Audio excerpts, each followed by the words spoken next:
नमस्कार। दोपहर के 3 बज रहे हैं। न्यूज 18 इंडिया पर आप सबका स्वागत है। आपके साथ मैं हूं नेहा पंत। कोरोना महामारी की वजह से देश भर में लॉकडाउन चल रहा है। 2 शहरों से 2 ऐसी तस्वीरें सामने आई हैं जहां आज लंबा जाम लग गया। पहली तस्वीर देश की राजधानी दिल्ली से और उत्तर प्रदेश की सीमा के पास गाजीपुर बॉर्डर की है। तस्वीरें आप देख रहे हैं। यहां आज सुबह लंबा जाम लग गया। गाड़ियों की लंबी कतारों ने पुलिस वालों की मुसीबतें बढ़ा दी। हालांकि बॉर्डर पर तैनात पुलिस वालों ने लोगों को समझाने की कोशिश की, लेकिन अपने काम पर निकले लोग सीमा पार करने की कोशिश में घंटों वहीं खड़े रहे। दूसरी तस्वीर जो आप देख रहे हैं ये मुंबई की है। मुंबई के वासी की ये तस्वीर है। यहाँ भी जाम लग गया। पुलिस ने बैरिकेड लगाकर ट्रैफिक जाम को नियंत्रण करने की कोशिश तो की, लेकिन जाम का ये सिलसिला सुबह से शुरू होकर दोपहर तक जारी है। तो दिल्ली और मुंबई की ये 2 तस्वीरें। मुंबई में लंबा जाम लगा और इसी तरह से दिल्ली बॉर्डर पर भी लंबा जाम देखने को मिला।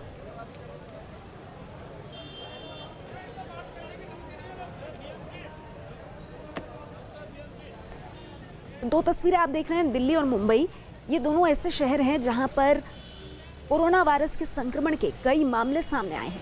दिल्ली में तो अभी भी 30 अप्रैल के बाद भी कोई रियायत नहीं दी गई है और ऐसे में आज दिल्ली यूपी बॉर्डर पर यानी कि गाजीपुर बॉर्डर पर एक लंबा जाम गाड़ियों का देखने के लिए मिला। और उसी तरह से अगर आप मुंबई देखेंगे तो मुंबई में भी टोल नाके पर क्योंकि टोल वसूल किया जा रहा है, इसीलिए यहाँ भी प्रशासन की तरफ से किसी तरह का कोई नियम कानून नहीं दिखा। ये तस्वीरें आप गाजियाबाद की देख रहे हैं और इस तरह से आप देख सकते हैं कि जिस तरह से गाड़ियों का जाम लगा हुआ है, इससे अंदाजा लगाइए कि 20 अप्रैल से यानी सोमवार से जो छूट दी गई है उसके बाद हालात किस तरह से मुश्किल भरे हो रहे हैं। इस वक्त मैं मौजूद हूं दिल्ली और उत्तर प्रदेश के बॉर्डर पर गाजीपुर के पास और यहां पर आप तस्वीरें देख सकते हैं। तस्वीरें जो है डराने वाली हैं। अब देखिए यहां पर जहां भी आपको ये कैमरे की लेंस पहुंचेगी वहां केवल गाड़ी ही गाड़ी आपको ये सड़क पर दिखेगी। लंबी कतारें यहां पर लगी हुई हैं गाड़ियों की और कैमरे की लेंस जहां तक जाएगी वहां केवल गाड़ियाँ ही गाड़ियाँ दिखेंगी। दरअसल दिल्ली की तरफ से ये सड़क आ रही है, आप देख सकते हैं यहाँ तस्वीरों में, और दिल्ली की तरफ से लगातार जो है गाड़ियाँ आ रही हैं और ये उत्तर प्रदेश में एंट्री चाहती हैं। लेकिन उत्तर प्रदेश पुलिस पहले की तरह सख्त है। वो उन्हीं गाड़ियों को एंट्री दे रही है जिनको विशेष ज़रूरत है। बाकायदा उनका कर्फ्यू पास चेक किया जा रहा है, उनका आई कार्ड चेक किया जा रहा है, उनसे वजह पूछी जा रही है कि वो क्यों उत्तर प्रदेश में एंट्री करना चाह रहे हैं। अगर उनका जवाब संतुष्ट नहीं होता, पुलिस के जवान संतुष्ट नहीं होते हैं तो उन्हें वापस जाने के लिए कह दिया जाता है। देश भर में लागू लॉकडाउन के बीच मुंबई के मुलुंड ईस्ट इलाके में लगने वाली सब्जी मंडी में जबरदस्त भीड़ देखने को मिली। आधी रात के बाद करीब 2 बजे से सुबह 9 बजे तक लगने वाली इस मंडी में भीड़ ने सोशल डिस्टेंसिंग की धज्जियां उड़ाकर रख दी। मुंबई में कोरोना के बढ़ते प्रकोप के बीच ये सब्जी मंडी 1 हफ्ते पहले ही शुरू की गई थी और अब आप इन तस्वीरों को देखिए। ये तस्वीरें हैरान करती हैं, परेशान करती हैं और बहुत डराती हैं, क्योंकि सोशल डिस्टेंसिंग के नाम पर यहाँ किसी नियम कानून का पालन नहीं हो रहा और मंडी के भीतर बहुत बड़ी संख्या में लोगों की भीड़ देखने को मिल रही है। और ऐसे में सवाल उठ रहा है कि इस इलाके की पुलिस, इस इलाके का प्रशासन आखिर है कहाँ? इतने सारे लोग सब्जी मंडी में इस तरह से बिना जरूरी दूरी बनाए कैसे खड़े हैं? खबर दिल्ली से है। दिल्ली में यूथ कांग्रेस के नेता की गाड़ी से शराब की बोतलें मिलने के मामले में सियासत गर्मा गई है। दिल्ली पुलिस ने वसंत कुंज इलाके में छापेमारी के दौरान गुरुग्राम की ओर से आ रही एक गाड़ी से शराब की 12 बोतलें बरामद की और इस मामले में 2 लोगों को गिरफ्तार करने का दावा किया है। बताया गया कि गिरफ्तार किए गए 2 लोगों में एक यूथ कांग्रेस का पदाधिकारी है, जिसके बाद बीजेपी ने कांग्रेस को निशाने पर ले लिया। वहीं इस मामले पर कांग्रेस की सफाई भी सामने आई है।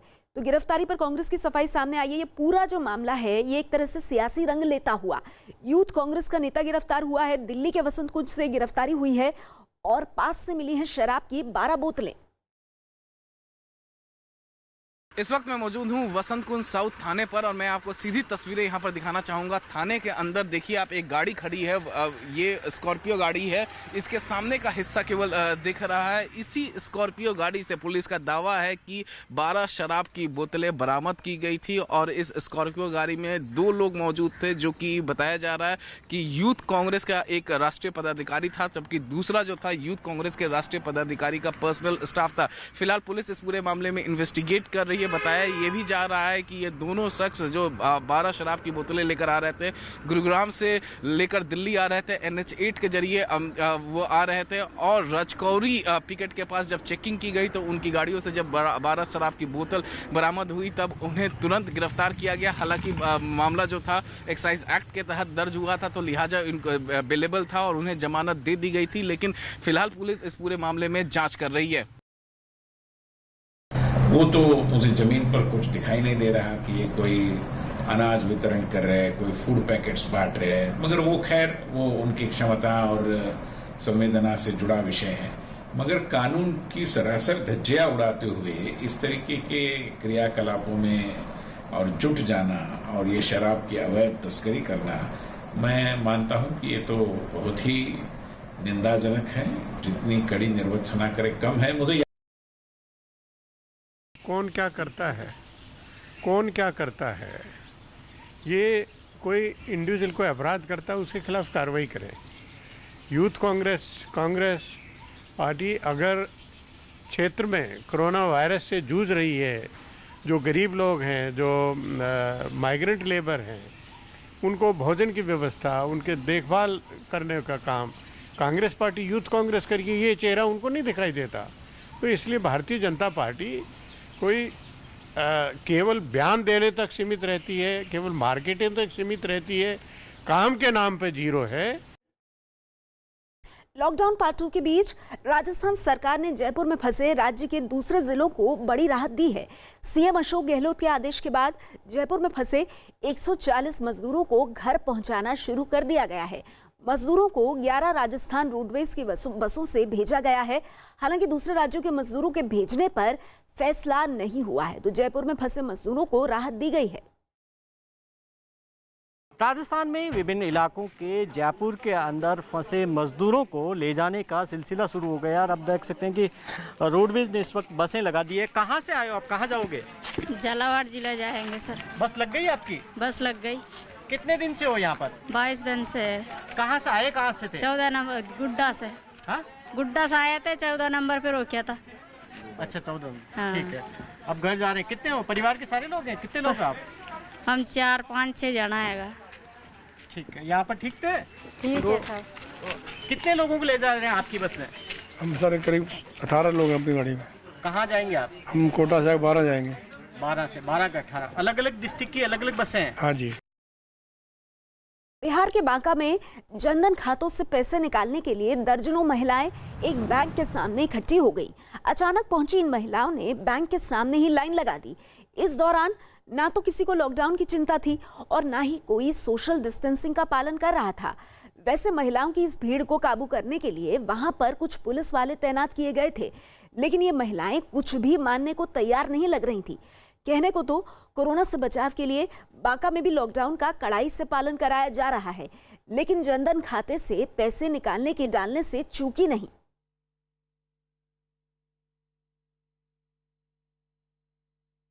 उत्तर प्रदेश के कानपुर में लॉकडाउन का पालन करने के लिए पुलिस सख्ती बरत रही है। इसके तहत पुलिस ने शहर में पेट्रोलिंग बढ़ा दी है। इस दौरान बेवजह घर से निकलने वालों को मुर्गा बनाया गया। उनकी गाड़ियों के चालान प्रदेश के कानपुर की, और जो भी लोग लॉकडाउन का उल्लंघन कर रहे थे पुलिस ने उन पर सख्ती बरती। पुलिस पेट्रोलिंग करती हुई दिखाई दी और कई लोगों को सजा के तौर पर मुर्गा भी बनाया गया।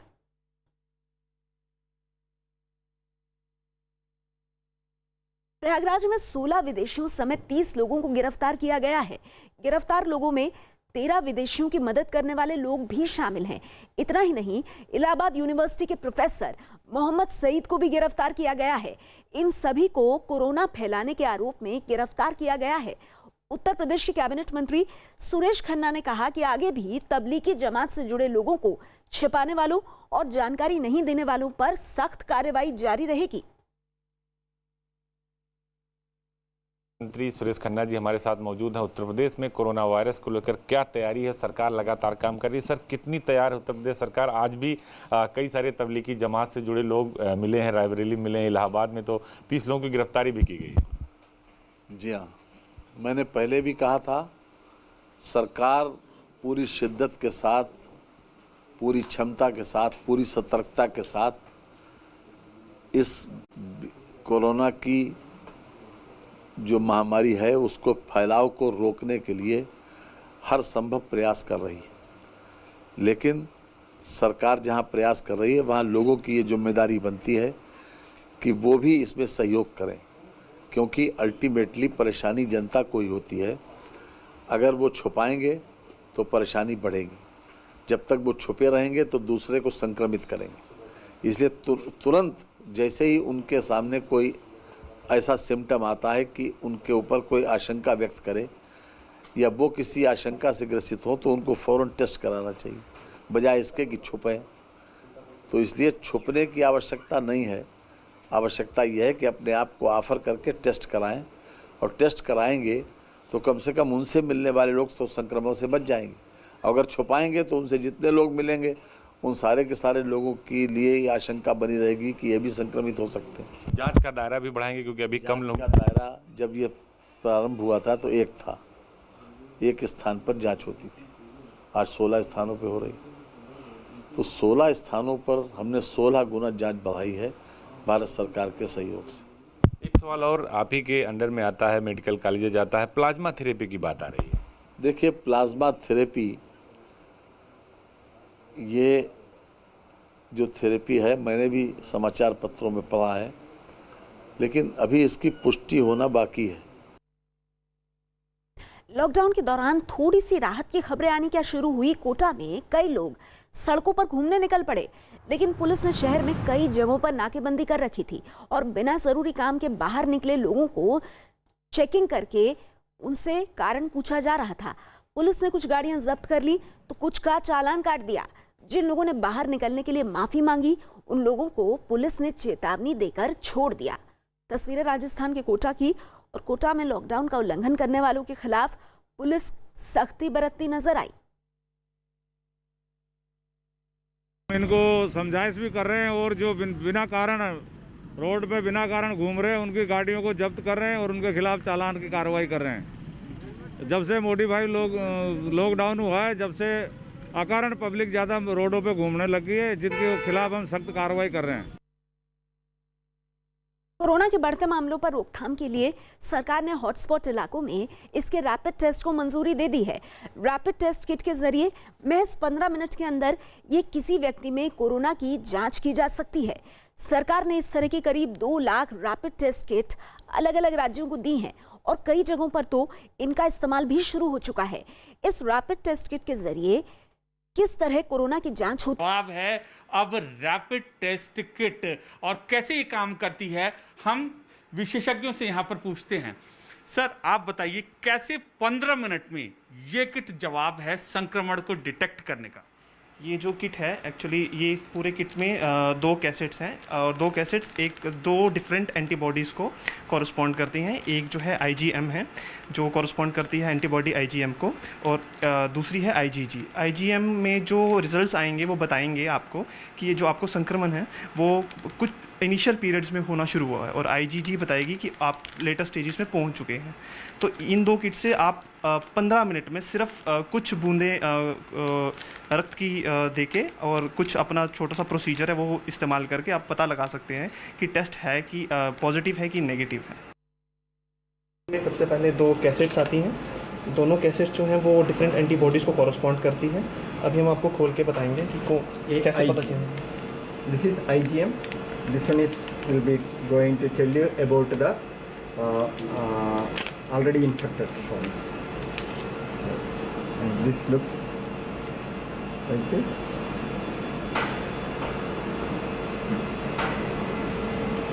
And the second one is IgM.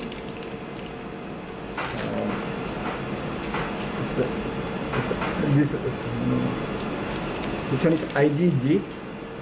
And this one will say बताएंगे पुराना इन्फेक्शन के बारे में। तो सबसे पहले क्या करेंगे हम इसके किट के साथ ही एक ये पाइपेट आती है, तो इस पाइपेट के पीछे हम ये यूज़ करेंगे और इसमें से हम ब्लड को लेके इन अपने सैंपल्स जहाँ पे मार्क किया हुआ है SS वहाँ पे डालेंगे। इसमें हम 3 तरह का सैंपल यूज़ कर सकते हैं, जिसमें एक होल ब्लड है, दूसरा प्लाज्मा, तीसरा सीरम। अगर हम प्लाज्मा या सीरम यूज़ कर रहे हैं तो हम क्या करेंगे, इस पे पाइपेट पे जो पहला 10 माइक्रोलीटर पे है और दूसरा 20 माइक्रोलीटर पे है। और अगर आप प्लाज्मा या सीरम यूज़ कर रहे हैं तो आपको सिर्फ 20 माइक्रोलीटर सैंपल लेने की ज़रूरत है। और अगर आप होल ब्लड ले रहे हैं तो आपको 20 माइक्रोलीटर, जो कि दूसरे नंबर पे मार्क किया हुआ है, ठीक है। तो अभी हम यूज़ कर रहे हैं एक होल ब्लड, सो हम जो सैंपल लेंगे वो 20 माइक्रोलीटर तक लेंगे। और ये हमने ब्लड सैंपल ले लिया 20 माइक्रोलीटर होल ब्लड सैंपल। इसे हम इस पाइपेट से लेके जहाँ पे एस मार्क है, एस मतलब सैंपल मार्क पे इसे पोर करेंगे। पोर करने के बाद हम क्या करेंगे, इसके साथ एक डाइल्यूशन बफर आता है, इसके दो बूंदे हर एक कैसेट पे डालेंगे। दूसरे में भी 2 बूंदे डालेंगे। अब ये डालने के बाद हमें 15 मिनट रुकना है और हमने ये टाइमर स्टार्ट कर दिया। तो हमारे 15 मिनट पूरे हो चुके हैं और रिज़ल्ट आ चुका है। तो ये मैं आपको बताना चाहता हूँ, रिज़ल्ट कुछ इस तरह से आया है। आपको 2 लाइनें सी यानी कि कंट्रोल रीजन पे दिख रही होंगी। तो इसका हम ये इंटरप्रिटेशन निकालते हैं कि जो व्यक्ति है वो अनअफेक्टेड है और इसमें अभी तक इन्फेक्शन नहीं हुआ है। ओडिशा सरकार ने कोरोना के खिलाफ लड़ाई लड़ रहे कोरोना योद्धाओं की मौत होने पर उन्हें शहीद का दर्जा देने का फैसला किया है। सीएम नवीन पटनायक ने इसका ऐलान करते हुए कहा कि सरकार ऐसे योद्धाओं के परिवार को 50 लाख रुपए भी देगी। इसमें सरकार और निजी सभी कर्मचारियों को शामिल किया गया है। The state government, in convergence with the Government of India initiative, will ensure that rupees 50 lakhs is given for all health personnel, both private and public, and members of all support services who lose their precious lives in the fight against COVID-19. The state will treat them as martyrs and will provide state funerals with state honors. इन दिनों हर छोटी बड़ी जगह से corona के खिलाफ जंग लड़ रहे स्वास्थ्य कर्मियों और पुलिस कर्मियों का सम्मान करने की तस्वीरें आ रही हैं। जैसलमेर के एक छोटे से कस्बे लाठी में जब एक डॉक्टर लगातार लोगों की सेवा में जुटा रहा तो गांव वालों ने फूल माला पहनाकर उनकी हौसला अफजाई की। इस दौरान इलाके के लोग सोशल डिस्टेंसिंग का पालन करते हुए एक दूसरे से दूर दूर खड़े रहे। शहर की बजाय छोटे से कस्बे में लोगों की सेवा कर रहे डॉक्टर ने इलाके के लोगों को कोरोना से बचाव के लिए लॉकडाउन का कड़ाई से पालन करने की सलाह दी।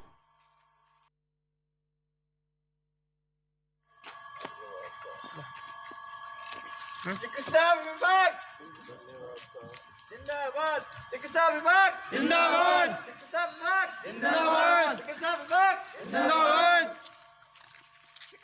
लाठी के सभी ग्रामवासियों ने हम चिकित्सा विभाग के कर्मचारियों को तहे दिल से स्वागत किया और हमारा हौसला अफजाई की। इसके लिए मैं तहे दिल से और मेरा पूरा स्टाफ तहे दिल से उनके हार्दिक आभारी है और जितना प्यार हमें दिया है उन्होंने इस मुश्किल की घड़ी में, उसके लिए हम बहुत बहुत उनको धन्यवाद देते हैं। राजस्थान के अलवर में आबकारी विभाग ने कच्ची शराब का धंधा करने वालों पर बड़ी कार्रवाई की है। अलवर के किशनगढ़ बास इलाके में छापेमारी लगभग 3000 लीटर कच्ची शराब जब्त की गई। पुलिस ने एक मकान से 6 पेटी देसी शराब के साथ हरियाणा से लाई गई शराब की 32 बोतलें भी बरामद की। छापेमारी के बाद आबकारी विभाग ने कच्ची शराब और उसे बनाने वाली भट्टियों को नष्ट कर दिया है। इस बीच आपको बता दें कि चंडीगढ़ में कोरोना पर रोकथाम के लिए पुलिस ने सख्ती और बढ़ा दी है। पुलिस ने हरियाणा चंडीगढ़ बॉर्डर पर थर्मल स्क्रीनिंग भी शुरू कर दी है ताकि चंडीगढ़ में घुसते वक्त ही कोरोना संदिग्धों की पहचान की जा सके। और इसके लिए अंबाला चंडीगढ़ नेशनल हाईवे पर पुलिस ने सख्ती बढ़ा दी। चंडीगढ़ में घुसने से पहले लोगों की थर्मल स्क्रीनिंग की गई, यानी लोगों के शरीर का तापमान मापा गया। लोग भागने की कोशिश न करें, इसके लिए भी पुलिस की तरफ से कड़े बंदोबस्त किए गए। चंडीगढ़ में जितने भी लोग एंटर हो रहे हैं, भले ही वो चंडीगढ़ के निवासी हों या बाहर से आ रहे हों, उनका बुखार चेक किया जाता है, लक्षण देखे जाते हैं, स्क्रीनिंग की जा रही है और उसके बाद ही उनको चंडीगढ़ में जाने की परमिशन दी जा रही है। चंडीगढ़ में कोरोना पर रोकथाम और संदिग्धों की पहचान के लिए पुलिस स्वास्थ्य विभाग के साथ मिलकर काम कर रही है। अगर हमें नॉर्मल टेम्परेचर नहीं मिलता है तो उसको हम यहीं पे रोक के will ask some from the health team to assist us और उसके अकॉर्डिंगली फिर आगे हम देखेंगे कि उनका कैसे करना है। उत्तर प्रदेश के बलिया में पुलिस के सामने ही एक दुकान में कुछ लोगों ने लूटपाट शुरू कर दी। राशन और दूसरे जरूरी सामान की दुकान लॉकडाउन के दौरान तय समय पर खुली थी, लेकिन शहर के सफाई कर्मियों के एक गुट ने उस पर धावा बोल दिया। मौके पर मौजूद कुछ पुलिस वाले चुपचाप ये सब देखते रहे और नगर पालिका के लिए ठेके पर काम करने वाले सफाई कर्मियों ने दुकान के बाहर रखा कुछ सामान लूट लिया। पुलिस के सामने हुई लूटपाट का ये वीडियो वायरल हो गया है और अब लूट के आरोपी सफाई कर्मियों के साथ वहां खड़े पुलिस वालों की भूमिका पर सवाल उठने लगे हैं। प्रशासन और आर्यन ग्रुप के सब कर्मचारी आए और लूटपाट करना चालू कर दिए। प्रशासन के सामने प्रशासन एक बार भी नहीं बोला कि क्यों इस तरह से कर रहे हो।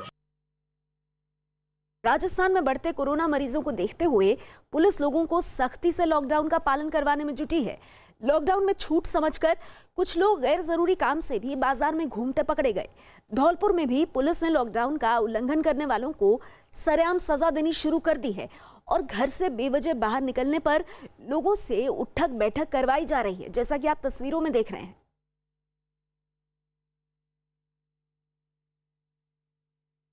उधर उत्तर प्रदेश के संभल में सड़क पर 50-50 के नोट मिलने पर लोगों में दहशत फैल गई। जैसे ही लोगों ने सड़क पर नोट पड़े देखे तो तुरंत ही फोन कर पुलिस को इसकी जानकारी दी गई। इसके तुरंत बाद पुलिस वाले मौके पर पहुंच गए और फिर हाथ में दस्ताने पहनकर नोटों को उस जगह से हटाया गया और फिर एक पॉलिथीन में उन नोटों को डालकर उसे वाहन से ले जाया गया। पुलिस ने नोट फेंकने की इस घटना की जांच शुरू कर दी है। उधर इस इलाके के लोगों का कहना है कि किसी शरारती आदमी ने नोट फेंककर लोगों में दहशत फैलाने की कोशिश की है। 50-50 रुपए के 2 नोट पड़े हुए थे और उन पर थूक लगा हुआ था। मोहल्ले के लोग काफ़ी इससे दहशत में आ गए और उन्होंने 112 नंबर को फ़ोन करके पुलिस को बुलाया। 112 आए हो, आपने सूचना दी, 2 नोट पड़े थे, मैं उठा गया। किस चीज़ के नोट थे? 50-50 के। तो क्या सूचना मिली थी आपको? नोट पड़े हैं कॉलोनी में नोट पड़े हैं। वो आपने क्या किया मौके पे आने के बाद? हमने ठाक रख लिया पन्नी में। काय में? पन्नी में रख लिया। केंद्रीय परिवहन मंत्रालय और national highway authority of India के आदेशों के बाद देश भर के राष्ट्रीय राजमार्गों पर टोल टैक्स की वसूली शुरू हो गई, जिस पर कई राज्यों में लोगों ने नाराजगी भी जताई। इससे पहले 25 मार्च को मंत्रालय की तरफ से कुछ वक्त के लिए इस पर रोक लगाने का फैसला लिया गया था। लेकिन नए दिशा निर्देशों के बाद देश भर में राष्ट्रीय राजमार्गों पर टोल टैक्स की वसूली शुरू हो गई। आज से देश भर में जितने भी राष्ट्रीय राजमार्ग के टोल टैक्स हैं वो शुरू हो गए हैं। यहाँ पर आप देख सकते हैं टोल कर्मी यहाँ पर मौजूद हैं, गाड़ियां यहाँ पर लगी हुई हैं जो टोल दे रही हैं, टोल कर्मी टोल वसूल रहे हैं। हरियाणा के मानेसर में दिल्ली जयपुर नेशनल हाईवे पर मौजूद टोल बूथ पर गाड़ियों और ट्रकों की लंबी कतार दिखी। जरूरी सेवाओं से जुड़े लोगों ने तो इस पर नाराजगी भी जताई। डॉक्टर हूँ मैं खुद। अच्छा, अब टोल लेंगे तो टोल देंगे, क्या दिक्कत है? गवर्नमेंट मांग रही है तो, मगर गलत है टोल लेना। जब लॉकडाउन है तो उसमें टोल का कोई मतलब ही नहीं बनता है। उत्तर प्रदेश के वाराणसी और लखनऊ बाराबंकी बॉर्डर पर तो टोल टैक्स की वसूली के साथ जैम की समस्या भी शुरू हो गई। मुंबई, जहां कोरोना तेजी से पैर पसार रहा है, वहां भी 5 टोल बूथ पर रात 12 बजे से ये फैसला लागू हो गया। कॉपी आई है MSRDC की तरफ से, साफ तौर पे जो मुंबई के मुख्य 5 टोल नाके हैं उन पर साफ तौर पे कहा गया है कि वो टोल वसूलें। वैसे तो मंत्रालय ने कहा है कि कर्मचारी टोल टैक्स लेते समय एहतियात बरतें, लेकिन नोटों से इन्फेक्शन फैलने का डर